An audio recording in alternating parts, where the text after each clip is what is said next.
Hello friends, welcome back to Smart Nursing Lectures. The topic I have chosen for today's class is on hydrocephalus. I hope तुम लोग ने ये medical disorder के बारे में पहले सुना है. If not, then today you will come to know what this medical disorder exactly is.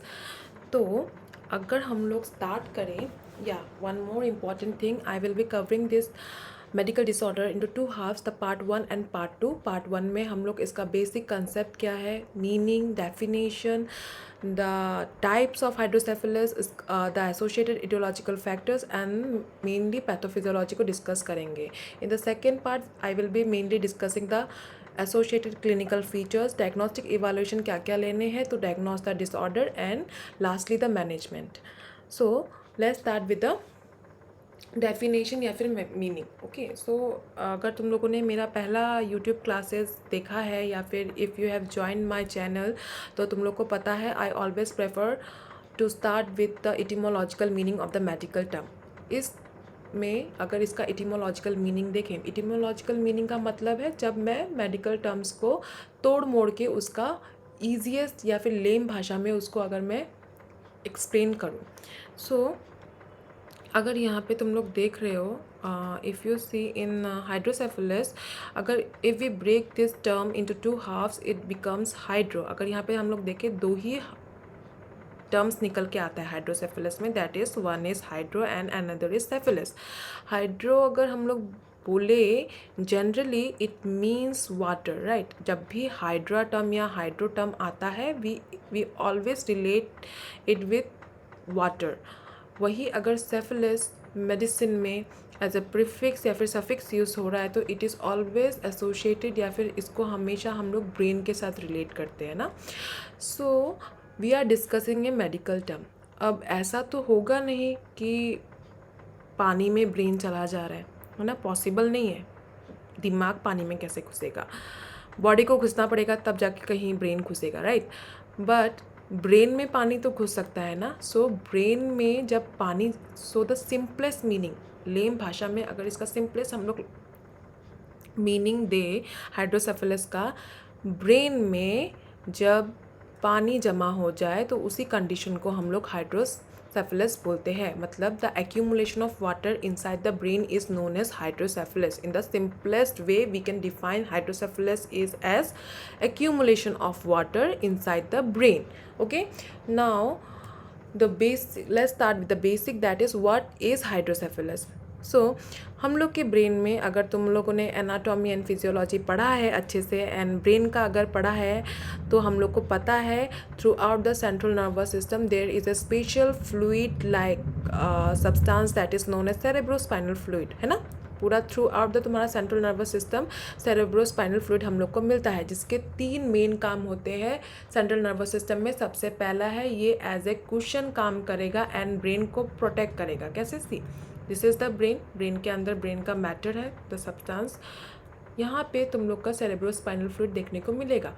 सो ये ब्रेन के मैटर को प्रोटेक्ट करता है. कोई भी फिजिकल ट्रॉमा हुआ या इंजरी हुई तो सबसे पहले किसके कांटेक्ट में आएगा, सेरेब्रोस्पाइनल फ्लूइड के कांटेक्ट में आएगा, जो कि कुशनिंग का काम करेगा and it will bounce it back. ये ब्रेन मैटर को कंप्रेस नहीं होने देता है, मतलब इसमें कोई ट्रॉमा पहुंचने नहीं देता है. So that is why it is also known as shock absorber. Shock को एब्जॉर्ब कर लेता है, मतलब कोई भी फिजिकल ट्रॉमा आए तो उसको कौन एब्जॉर्ब कर लेगा, द सेरेब्रोस्पाइनल फ्लूइड. वो ब्रेन के मैटर तक पहुंचने ही नहीं देता है, ठीक है. नेक्स्ट इज ब्रेन है. ब्रेन में सेल्स है. ब्रेन का सेल्स, जाहिर सी बात है सेल्स है तो सेल्स में वेस्ट भी होंगे. अब उस वेस्ट को ब्रेन से निकालेगा कौन? यस, द सेरेब्रोस्पाइनल फ्लूइड, ठीक है. CSF क्या करेगा, ब्रेन से वेस्ट को रिमूव करने का काम करता है, ठीक है. देन लास्ट इज, अब सेल से वेस्ट जा रहे तो सेल को जाहिर सी बात है खाना भी चाहिए. खाना कौन देगा? The nutrients will be provided by whom? Yes, obviously the CSF will provide nutrients to the brain tissues. तो 3 मेन काम क्या है CSF के? सिंपल सी भाषा में, ब्रेन में एक स्पेशल फ्लूइड पाया जाता है, not only in the brain, through out the central nervous system. हम लोग को पता है एक स्पेशल वाटर लाइक फ्लूइड मिलता है जिसको हम लोग सेरेब्रोस्पाइनल फ्लूइड बोलते हैं. एंड इसका 3 मेन काम होता है.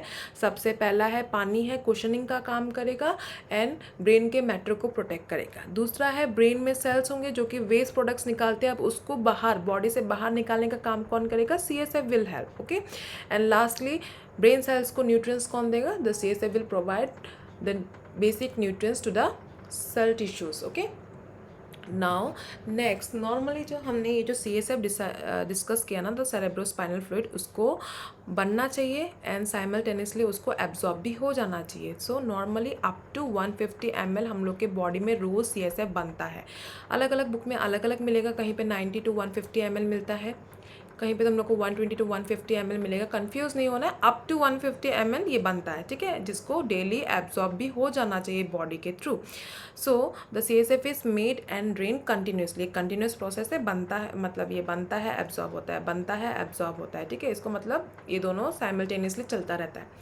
नाउ यहाँ पे तुम लोग देख रहे हो ना, कहाँ, अब ये भी जानना ज़रूरी है, the pathway of CSF is very important to know the basic etiology and क्या होता है ब्रेन में, ये जानने के लिए we should know the CSF pathway. So see, जो ये लेफ्ट वेंट्रिकल तुम लोग को दिख रहा है ना, दिस पार्ट, यहाँ पे कॉरॉइड प्लेक्सस जो है हम लोग का बेसिकली क्या बनाता है? CSF बनाता है। यहाँ से CSF जाता है थर्ड वेंट्रिकल में, थर्ड से फोर्थ वेंट्रिकल में, एंड फोर्थ वेंट्रिकल से ये सब एरेक्नॉइड स्पेस में जाता है, ठीक है।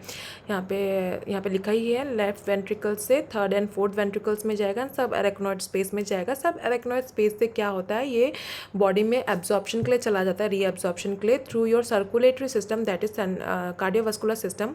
कार्डिक आउटपुट के थ्रू ये एब्जॉर्ब होगा या फिर लिम्फेटिक ड्रेनेज के थ्रू ये एब्जॉर्ब हो जाएगा बॉडी में, ठीक है। ये हम लोग का जनरल पाथवे है CSF का। अब हाइड्रोसेफेलस में क्या होता है, जो मतलब नॉर्मली हम लोग का क्या होना था, CSF को एक तो बनना था एंड उसको इक्वली रीएब्जॉर्ब हो जाना चाहिए था बॉडी में, राइट।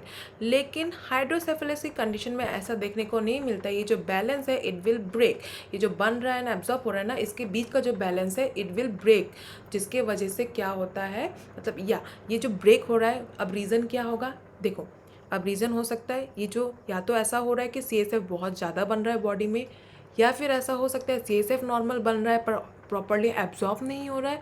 और तीसरा रीज़न क्या हो सकता है, जो पाथवे था ना, मैंने जो पाथवे बोला था, लेटरल वेंट्रिकल से थर्ड में जाता है, थर्ड से फोर्थ वेंट्रिकल में, फोर्थ से सब एरेक्नॉइड स्पेस में, और वहाँ से वो सर्कुलेटरी सिस्टम में या लिम्फेटिक ड्रेनेज के थ्रू ये रीएब्जॉर्ब हो जाता है। ये नॉर्मल पाथवे में कहीं पे भी अगर ब्लॉकेज हो, ठीक है, ब्लॉकेज होने की वजह से CSF अगर आगे ना बढ़ पाए और वो जमा होने लगे, तब क्या होगा, हम लोग को हाइड्रोसेफेलस का कंडीशन देखने को मिलता है and it will result into what.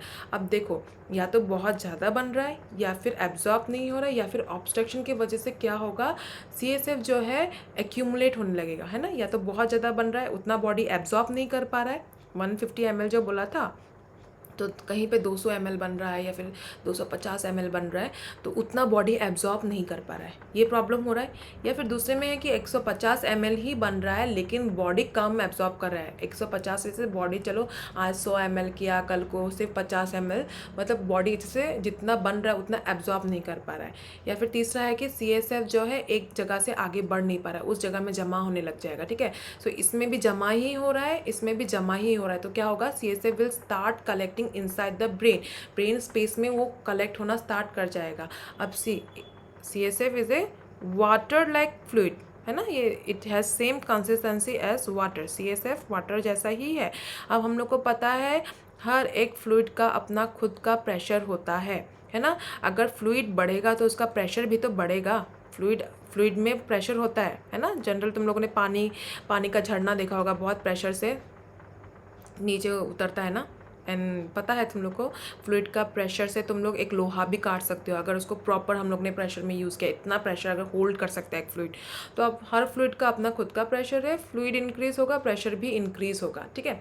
सो इसके वजह से क्या होगा, there will be increase in the intracranial pressure, जिसको हम लोग ICP बोलते हैं, इंट्राक्रैनियल प्रेशर, वो बढ़ने लगेगा, ठीक है। इनसाइड द क्रेनियम हम लोग का प्रेशर बढ़ने लगेगा। And what will ultimately happen, हम लोग को पता है अगर किसी भी स्पेस में ब्रेन स्पेस या इंटरस्टिशियल स्पेस में पानी जमा होने लगे तो it will result into what, oedema या फिर swelling, and brain will become swollen. And छोटे बच्चों का क्योंकि स्कल प्रॉपरली फ्यूज नहीं होता है and it is softer in nature, तो वो it will enlarge in size, brain बड़ा हो जाएगा, head starts getting bigger. This is hydrocephalus in the simplest वे। ये मैंने बेस्ट वे पॉसिबल यूज़ किया है कि तुम लोग को मैं समझा सकूं, जितना सिंपली हो सके उतना सिंपली मैंने समझाने की कोशिश की है। अल्टीमेटली बॉडी में यही होता है हाइड्रोसेफेलस में, ठीक है। Now coming to the definition. So hydrocephalus is the abnormal accumulation of cerebrospinal fluid. Abnormal accumulation हो रहा है कहाँ, किसका, cerebrospinal fluid, cerebrospinal fluid का कहाँ पे, within the ventricles of the brain. Okay, and what it will lead, it will result into increased intracranial pressure and enlarged head. यही पढ़ाना अभी तक। the accumulation, abnormal accumulation of cerebrospinal fluid inside the brain space या फिर ventricles of brain which results in increased intracranial pressure and enlarged head is known as hydrocephalus. Okay, this is the simplest definition we can give for hydrocephalus. Now ऐसे मैं तुम लोग को हर topics जितना possible हो सके सिंपल वे में समझाने की कोशिश करूँगी, एंड साथ ही साथ तुम लोग को ये सब का नोट्स भी मिलता रहेगा, ठीक है। सो आई होप तुम लोग को चीज़ें समझ में आ रही हो, और तुम लोग प्लीज़ मुझे सब्सक्राइब कर देना मेरे चैनल को, अगर तुम लोग को ऐसे ही सिंपल नर्सिंग लेक्चर्स नोट्स चाहिए या फिर एक्सप्लेनेशन चाहिए तो please please please. Okay, now coming to the types of hydrocephalus. अगर हम लोग हाइड्रोसेफेलस के टाइप्स की बात करें तो मेनली इसको दो मेन टाइप्स में हम लोगों ने डिवाइड किया है, ठीक है। बेस्ड ऑन पैथोलॉजी, मतलब बॉडी में क्या क्या हो रहा है इस डिजीज़ कंडीशन, ये एक तो डिजीज़ कंडीशन ही है ना, मेडिसिन का डिसऑर्डर है ये, इसके वजह से ऑब्वियसली बॉडी में हम लोग को इफेक्ट्स तो देखने को मिलेगा, तो उस पैथोलॉजी के हिसाब से हमने बॉडी में क्या क्या, मतलब जो पैथोलॉजी क्या है उसके हिसाब से हमने दो मेन टाइप्स में उसको डिवाइड कर दिया है। मेनली दो टाइप्स ही होते हैं, the communicating hydrocephalus and the non communicating hydrocephalus. So communicating hydrocephalus communicate कर पा रहा है, मतलब कम्युनिकेशन हम लोग को पता है, कम्युनिकेशन टर्म सुना होगा ना तुम लोगों ने। कम्युनिकेशन अगर तुम लोगों ने पढ़ा है तो कम्युनिकेशन क्या होता है, ट्रांसफ़र ऑफ आइडियाज़, वैल्यूज़ या फिर कुछ भी हो from one person to another. तो वैसे ही या फिर कम्युनिकेबल डिजीजेस सुना होगा, एक पर्सन से दूसरे पर्सन में जब डिजीज़ चला जाए तो कम्युनिकेटिंग में मतलब पास हो रहा है, there is no problem in the passage. अगर पास नॉर्मली हो रहा है तो दो ही प्रॉब्लम देखने को मिल सकता है, या तो there is abnormally high CSF बन रहा हो, ये जो बन रहा था ये ज़्यादा, या ये मेकिंग इंक्रीज हो जाए, या फिर बॉडी में एब्जॉर्प्शन कम हो जाए, ठीक है। Either CSF flows normally inside the brain but the body can not absorb it back, मतलब नॉर्मली बन रहा है पर एब्जॉर्प्शन प्रॉपर नहीं हो रहा है, या फिर प्रोडक्शन ऑफ CSF इंक्रीज हो जाए, तब कम्युनिकेटिंग हाइड्रोसेफेलस देखने को मिलता है, जहाँ पे मतलब there is no problem in the passage of the CSF easily flow कर पा रहा है। तो ऐसा कंडीशन किस में होगा, बहुत से केसेस में, लाइक मेनली इन्फेक्शियस केसेस में हम लोग को देखने को मिलता है, क्योंकि इन्फेक्शन के टाइम में मैंने क्या बोला था, CSF protects the brain, right. तो अपने ब्रेन को प्रोटेक्ट करने के लिए CSF विल इंक्रीज, मतलब ब्रेन को प्रोटेक्ट करने के लिए CSF का प्रोडक्शन इंक्रीज हो सकता है, ठीक है। या एक तो ये रीज़न है, या फिर मतलब इन्फेक्शन की वजह से हम लोग को पता है इन्फ्लेमेटरी रिस्पॉन्स स्टार्ट होता है बॉडी में, इन्फ्लेमेटरी रिस्पॉन्स की वजह से स्कैरिंग होने लगता है, लीशंस या फिर स्कैरिंग होने लगता है, एंड कभी कभी ये स्कैरिंग परमानेंट हो जाता है, और अगर ये स्कैरिंग एब्जॉर्बिंग एरिया के आसपास हो तो मतलब उस टाइम पे क्या होगा, प्रॉपर एब्जॉर्प्शन नहीं होगा। So infection, one common example of infection in the brain is meningitis, that is the inflammation of your meninges। हम लोग को पता है ब्रेन नहीं, पूरे के पूरे सेंट्रल नर्वस सिस्टम को प्रोटेक्ट करने के लिए there are a layer of meninges, dura, 3 layers होता है, dura matter, your arachnoid matter and the pia matter, है ना। ये 3 लेयर बना के मेनिंजेस बनाते हैं। तो मेनली तुम्हारा arachnoid space and pia mater में जब तुम्हारा इन्फेक्शन हो तो that is known as meningitis. ना coming to the non communicating और या फिर ऑब्स्ट्रक्टिव हाइड्रोसेफेलस। नॉन कम्युनिकेशन का मतलब ही है कि वो पैसेज में प्रॉब्लम आ रहा है, वो आगे नहीं पढ़ पा रहा है, तो वो किसके वजह से होगा, इसको इसलिए ऑब्स्ट्रक्टिव हाइड्रोसेफलस भी बोला गया है, जब देयर इज़ ए ऑब्स्ट्रक्शन जिसके वजह से वो आगे नहीं जा पा रहा है। अभी ऑब्स्ट्रक्शन हो सकता है या तो मतलब इस ये पैसेज में अगर स्टेनोसिस आ जाए, मतलब सपोज थर्ड से इसको फोर्थ में जाना था, फोर्थ वेंट्रिकल में जब जाना था, यहाँ का जो पैसेज है वो पतला हो जाए, नैरो हो जाए, स्टेनोसिस हो जाए, या फिर ये नॉर्मली है बट यहाँ पे ट्यूमर फॉर्म हो गया है, तो भी ब्लॉकेज होगा। सो ब्लॉकेज होने के वजह से जब CSF आगे नहीं जा पाता है एंड उसी एरिया में जमा होने लगता है, तो उसको हम लोग ऑब्स्ट्रक्टिव या फिर नॉन कम्युनिकेटिंग हाइड्रोसेफलस बोलते हैं। See example is given the tumour blocking the flow, okay, या फिर कंजेनाइटल ब्लॉकेज, मतलब कोई भी स्टेनोसिस हो तब। अब तुम लोग को निमोनिक के हिसाब से अगर मैं बोलूँ याद कैसे रखना है, कम्युनिकेशन में C आता है, सर्कुलेशन भी C आता है, मतलब कम्युनिकेशन में सर्कुलेशन नॉर्मल है, ठीक है, मतलब पैसेज इज नॉर्मल, या फिर या तो problem is either with making, मतलब एबनॉर्मली हाई मेकिंग हो रहा है CSF का, या फिर एब्जॉर्ब प्रॉपरली नहीं हो रहा है, ठीक है।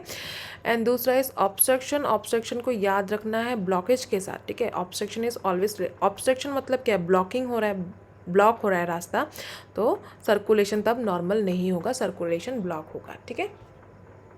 Now coming to the another type, there is one more classification, मतलब बेस्ड ऑन इटियोलॉजी हमने और एक क्लासिफिकेशन दे दिया। अगर बच्चा बाय बर्थ लेके आया है हाइड्रोसेफलस, उस कंडीशन को हम लोग कंजेनाइटल बोलते हैं, मतलब बाय बर्थ बच्चे में हाइड्रोसेफलस प्रेजेंट हो, at the time of birth या बाय बर्थ बच्चा लेके आए तो उसको कंजेनाइटल बोला।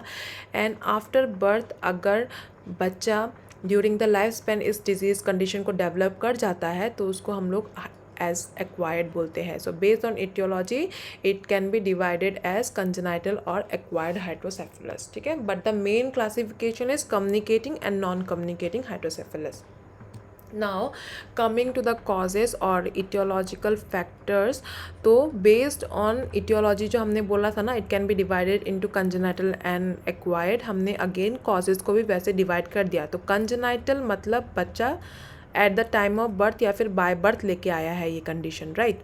सो कब हो सकता है, जब मदर, मतलब हो सकता है जब मदर मतलब during the antenatal period mother was found to be positive with TORCH infection. Now what is TORCH infection? So TORCH एक एक्रोनिम है, that stands for, T stands for your toxoplasmosis, toxoplasmosis, right, plasmosis. Then O को हम लोग बाद में बोलते हैं। R is your rubella, ठीक है, rubella infection. C is your cytomegalo virus infection अगर हो बॉडी में, या फिर H से तुम्हारा सिंपली हर्पीस सिम्प्लेक्स, या फिर और एक याद रखना है तो तुमको हर्पीस सिम्प्लेक्स या फिर HIV infection, right. And O stands for other sexually transmitted diseases, ठीक है। सो दिस इज़ द एक्रोनिम जो कि अलग अलग डिजीजेस को सिंबल करता है। इनमें से अगर मदर को कोई भी इन्फेक्शन प्रेजेंट हो तो it will be vertically, mother से वर्टिकली ट्रांसफ़र किस में होगा, बेबी में, एंड इन्फेक्शन होने के वजह से बच्चे के ब्रेन में भी इन्फेक्शन हो सकता है, ठीक है। Now next is if the baby is born with spinal cord defects, mainly spinal cord defects कैसा होता है, कंजेनिटल स्पाइनल कॉर्ड डिफेक्ट्स का example, one common example is spina bifida. And हम लोग को पता है स्पेशली इन पीडियाट्रिक्स, अगर बच्चा एक कंजेनाइटल प्रॉब्लम के साथ जन्मा है तो वो उसके साथ दूसरा कंजेनाइटल प्रॉब्लम एसोसिएटेड होता है बहुत से कंडीशंस में। Like for example if the baby is born with down syndrome, down syndrome अगर बच्चे में देखा जाए तो बच्चे में मेगाकोलन मिलेगा ही, मेगाकोलन मतलब हर्षपंख डिजीज मिलेगा ही, ठीक है। So one congenital problem is always associated with the second one, ज़्यादातर कंजेनाइटल प्रॉब्लम्स में पीडियाट्रिक में, इसलिए स्पेशली स्पाइनल कॉर्ड डिफेक्ट्स मतलब स्पाइन से रिलेटेड, बिकॉज स्पाइन इज एक part of central nervous system. Central nervous system में क्या होता है, CSF होता है, अगर वहाँ पे डिफेक्ट है तो हाइड्रोसेफलस होने का चांसेस बढ़ जाता है बेबी को, ठीक है। Next congenital problem is Arnold Chiari malformation, जहाँ पे क्या होता है, ब्रेन का कुछ पार्ट जो होता है it will go into the spinal canal. And next is stenosis of aqueduct of Sylvius. Now this is very important, okay, stenosis of aqueduct of Sylvius, मतलब सी मैंने okay wait, let me erase all this. Okay, मैंने क्या बोला था तुम लोग को, जब मैंने पाथवे पढ़ाया था, है ना, पाथवे ऑफ CSF जब पढ़ाया था, उसमें सबसे पहले कहाँ बन रहा था हम लोग का, कॉरोइड प्लेक्सस में बन रहा था, of what, of your lateral ventricles. वहाँ से थर्ड वेंट्रिकल में जा रहा था, देन फोर्थ में जा रहा था, देन सब एरेक्नॉइड स्पेस, एंड वहाँ से रीएब्सॉर्प्शन के लिए चला जाता है, राइट। यही था हम लोग का नॉर्मल पाथवे। अब सी, तुम्हारा लेफ्ट वेंट्रिकल से थर्ड वेंट्रिकल में उसको कौन लाता है, your foramen of Monro, foramen of Monro के through your from choroid plexus third ventricle तक आता है तुम्हारा CSF। From third ventricle to fourth ventricle कौन लाता है, योर एक्वेडक्ट ऑफ सिल्विया जो बोलते हैं, एक्वेडक्ट ऑफ सिल्वियस, जो it will bring the CSF from third to fourth ventricle. So उस मतलब यहाँ से जब यहाँ पे आ रहा है, उस एरिया में अगर स्टेनोसिस हो जाता है, स्टेनोसिस मतलब नैरोइंग ना, तब आगे नहीं बढ़ पाएगा, तो तुम्हारा CSF कहाँ जमा हो रहा है, ऑब्वियसली थर्ड वेंट्रिकल में हो रहा है, ठीक है।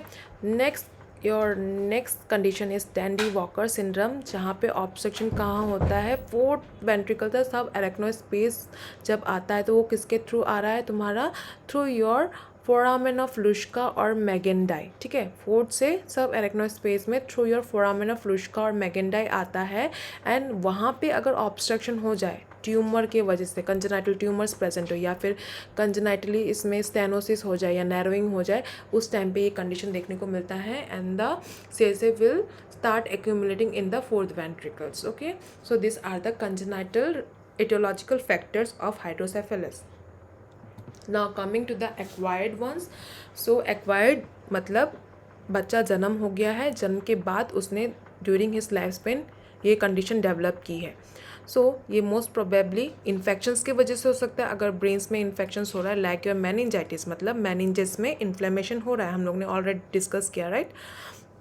Then due to physical trauma, कोई भी एक्सीडेंट हो गया, मतलब मेनली RTA, रोड ट्रैफिक एक्सीडेंट्स वगैरह में देखने को मिलता है, जब ब्रेन के अंदर इंट्राक्रेनियल इंजरी होगी हो और इंटरनल ब्लीडिंग स्टार्ट हो जाए, तो ब्लीडिंग हो रहा है, फ्लूइड बढ़ेगा, एंड देन एंड उसके वजह से बिकॉज ऑफ आर मतलब our body has its own defence mechanism, वो क्या करेगा, इट विल स्टार्ट क्रिएटिंग या making more CSF to protect the brain matter, right. तो उसके वजह से भी CSF बढ़ने लगता है, एंड ऑलरेडी इंटरनल ब्लीडिंग हो रही है, फ्लूइड बढ़ ही रहा है, काइंड ऑफ फ्लूइड ही है ना, blood is a fluid only, उसके वजह से बॉडी में CSF भी बढ़ने लगता है, ठीक है। To protect the brain matter हमने डिस्कस किया था, it is the shock absorber, तो बॉडी विल इंक्रीज इस प्रोडक्शन, तो उस टाइम पे हम लोग को देखने को मिल सकता है। अनदर इज़ ब्रेन ट्यूमर, अगर बॉडी में ब्रेन ट्यूमर हो जाए, ठीक है, बच्चों को बाद में, आजकल तो बहुत ज़्यादा कॉमन कंडीशंस है, and tumours are generally multifactorial, उनका रिस्क फैक्टर्स हम लोग को it is idiopathic in nature, exact cause नहीं पता, it is now it is considered to be multifactorial, या तो जेनेटिक डिस्पोजिशन रहेगा प्लस इन्वायरमेंटल फैक्टर्स, एक्सरेज वगैरह, या फिर आजकल फास्ट फूड्स वगैरह के वजह से, ये सब की वजह से ट्यूमर इज़ वेरी कॉमन, तो tumour will cause obstruction of the CSF flow inside the brain. Okay, अगर ब्रेन में किसी भी ब्रेन में स्पेशली ट्यूमर होने से ऑब्स्ट्रक्शन हो जाएगा। ओके, नाउ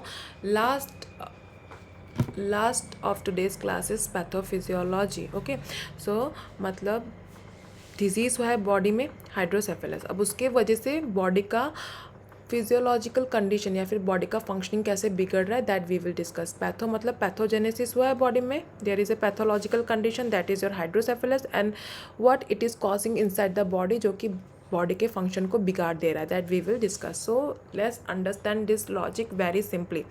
CSF को बनना था, हमने डिस्कस किया, 150 ml रोज़ बनना था, एंड उसको सर्कुलेट होना था थ्रू आउट द, मतलब लेफ्ट वेंट्रिकल से थर्ड में, थर्ड से फोर्थ में, फोर्थ से तुम्हारा एरेक्नोइड स्पेस में, and then last for reabsorption, उसको ड्रेन हो जाना था तुम्हारा सर्कुलेटरी सिस्टम या फिर योर लिम्फेटिक ड्रेनेज के थ्रू इसको ड्रेन हो जाना चाहिए था। But now if there is any blockage किसी भी रीज़न से, इधर CSF प्रोडक्शन बढ़ गया है, उसके वजह से मतलब उसके वजह से एक्यूमुलेट हो रहा है, या फिर CSF प्रॉपरली एब्जॉर्ब नहीं हो रहा है, उसके वजह से एक्यूमुलेट हो रहा है या फिर ब्लॉकेज हो रहा है, उसके वजह से क्या होगा, CSF will start collecting inside the ventricles, ठीक है, मेनली स्पेसेस में, ब्रेन के स्पेसेस में कलेक्ट होने लगेगा। And we know that if there is collection of fluid in the interstitial space या फिर नॉर्मल स्पेस में जब पानी जमा होने लगे तो उस टाइम पे एडिमा का कंडीशन देखने को मिलता है, जिसको हम लोग स्वेलिंग भी बोलते हैं। तो क्या होगा, बॉडी में ब्रेन में हो रहा है ना, ब्रेन के वेंट्रिकल्स में, तो ब्रेन में स्वेलिंग देखने को मिलेगा। उसके वजह से हम लोग को पता है फ्लूइड का, हर एक फ्लूइड का अपना खुद का प्रेशर होता है, जिसको हम लोग एंड CSF के फ्लूइड को हम, उसके प्रेशर को हम लोग इंट्राक्रैनियल प्रेशर बोलते हैं।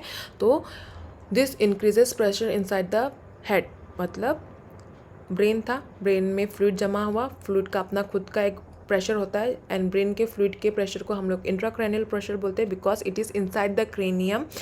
तो उसको हम लोग इंट्राक्रैनियल प्रेशर बोलते हैं। It will start build up, okay, it will increase. इसके वजह से क्या होता है, क्योंकि बेबीज़ का स्कल बोन्स प्रॉपरली फ्यूज़ नहीं होता and they are softer in nature, तो बेबीज़ का हेड जो है it will start growing abnormally. Older kids में ऐसा नहीं होता है because skull is now properly fused, वो एक्सपांड नहीं हो पाता है and as a result ICP increase होने के वजह से, इंट्राक्रैनियल प्रेशर इंक्रीज होने की वजह से it will start damaging the brain from inside. ये ब्रेन को डैमेज करेगा, इसके वजह से न्यूरोलॉजिकल डिसऑर्डर्स या फिर डिफेक्ट्स देखने को मिलेंगे, कॉग्निटिव डिलेज देखने को मिलेगा, कॉग्निटिव डेवलपमेंट प्रॉपर नहीं होगा, बच्चा का IQ जो होगा जनरली लो होगा and there will be disturbances related to your visionary disturbances देखने को मिलेंगे। So this is all about the pathophysiology. क्या नॉर्मली पैथोफिजियोलॉजी क्या होगा, CSF नॉर्मली बना, उसके बाद उसको एब्जॉर्ब हो जाना चाहिए था, ठीक है, बट CSF का जितना बनना चाहिए उससे ज़्यादा बन रहा है, या फिर प्रॉपर एब्जॉर्प्शन नहीं हो रहा है, या फिर रास्ते में उसके पाथवे में ब्लॉकेज होने की वजह से वो क्या करेगा, it will start accumulating inside the brain, accumulation होने लगेगा ब्रेन के स्पेस में, वेंट्रिकल्स में, एंड उसके वजह से क्या होगा, एक्यूमुलेशन के वजह से उसका अब फ्लूइड है, फ्लूइड का खुद का प्रेशर है, तो उसका प्रेशर इंक्रीज होगा, जिसको हम लोग ICP बोलते हैं। तो ICP will increase and ICP increase होने के वजह से जो प्रेशर बन रहा है उसके वजह से क्या, प्रेशर बढ़ने की वजह से head will expand itself, oedema देखने को मिलेगा, स्वेलिंग देखने को मिलेगा एंड प्रेशर, क्योंकि प्रेशर एक्सर्ट कर रहा है तो हेड का साइज बड़ा हो जाएगा बच्चों में, क्योंकि स्कल बोन्स प्रॉपरली फ्यूज़ नहीं होते।